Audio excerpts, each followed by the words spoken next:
Pascal Boivin, je suis agronome de formation, très vite spécialisé sur les sols puisque j'ai fait de la recherche, donc une thèse et de la recherche sur les sols pendant 25 ans en institut de recherche avant d'être professeur à EPIA, donc à l'école d'ingénieurs, à la haute école spécialisée de Genève, où je suis aussi responsable des sols comme professeur en agronomie. Et donc dans le projet, d'analyse de qualité des sols de Morges, je pilote ce projet pour la partie pédologique. Donc mon rôle dans ce projet était double, c'est mon rôle et le rôle de mon équipe. Mon rôle, c'était de piloter l'ensemble du projet, donc de définir la structure qu'il devait avoir, l'approche finalement, comment elle devait s'organiser. Ça, c'était un apport personnel, disons, important.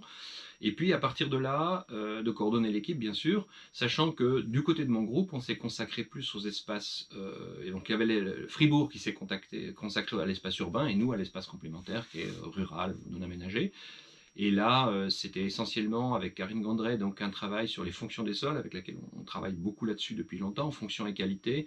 Donc on avait évidemment à disposition tout un background qui remonte au PNR 68, et puis qu'on a pu remettre là-dedans, mais qu'il fallait organiser, notamment cette nouvelle réflexion, ce qui était la nouveauté du projet, c'était d'organiser ça en fonction des couches territoriales qu'il fallait inventorier, structurer, hiérarchiser dans une démarche qui soit portable dans d'autres sites. Donc il ne s'agissait pas d'une prestation locale, mais vraiment de quelque chose de très structuré.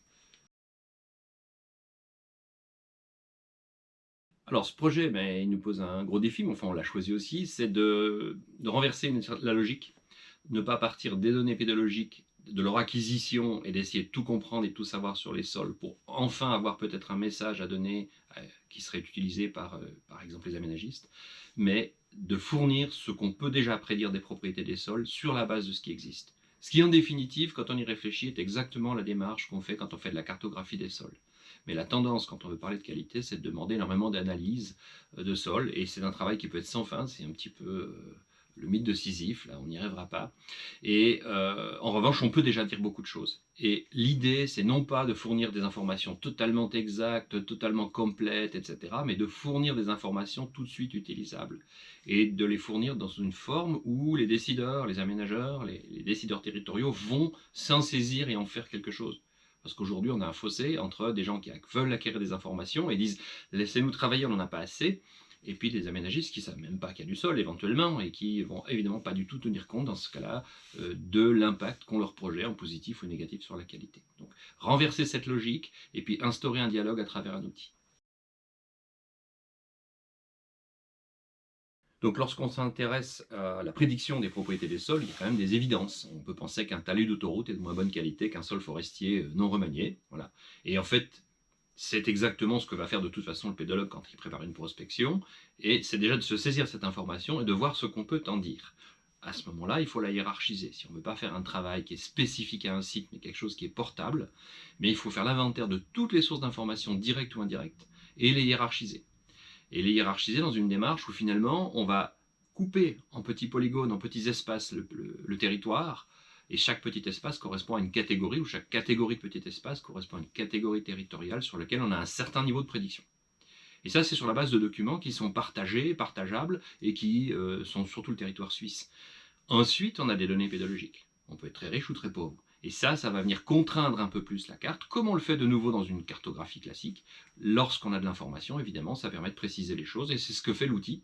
Il va, après avoir fait cette segmentation du territoire, sur des bases raisonnables, j'ai donné cet exemple entre un talus d'autoroutier et une forêt, oui, on peut dire qu'il y a des choses qui vont mieux sous forêt que sur talus, et on a généralisé cette réflexion, et ensuite, on vient encore injecter là-dedans toutes les informations directes sur le sol qu'on a, qui cette fois-ci vont adresser tel ou tel endroit, tel ou tel polygone, et vont là affiner dans ces endroits-là la connaissance qu'on a. Et puis dans une certaine perspective où on aurait beaucoup de données pédologiques un jour, eh bien, on ferait converger le système vers une approche qui serait une approche purement d'investigation sur le terrain. Mais finalement, si elle se fait, elle vient compléter le système et il s'enrichit. Mais il est immédiatement utilisable, interprétable, portable. Donc le produit, ça va être une carte du territoire. En fait, ce qu'on va cartographier, ce sont des fonctions. C'est ça qui intéresse l'utilisateur et il faut définir avec lui quelles fonctions l'intéressent. Exemple, la filtration de l'eau. Est-ce qu'il y a des zones à risque parce qu'il infiltre faiblement et versus des zones qui sont très favorables à l'infiltration, régulation des crues, par exemple, pour une fonction qui va nous intéresser. Celle-ci va être cartographiée sur le territoire avec un certain niveau de précision qui dépend des couches territoriales qu'on a, qui nous permettent de suspecter ou pas, de prédire ou pas cette infiltration, et puis des données supplémentaires qui peuvent, cette fois-ci, vraiment préciser les choses si nécessaire. Alors, ce qui m'a marqué dans ce projet et qui m'a vraiment enchanté, c'est l'interaction avec des décideurs territoriaux, en l'occurrence municipaux par exemple, et de voir tout à coup la motivation ou le degré d'implication que provoque chez eux la mise à disposition de cette information.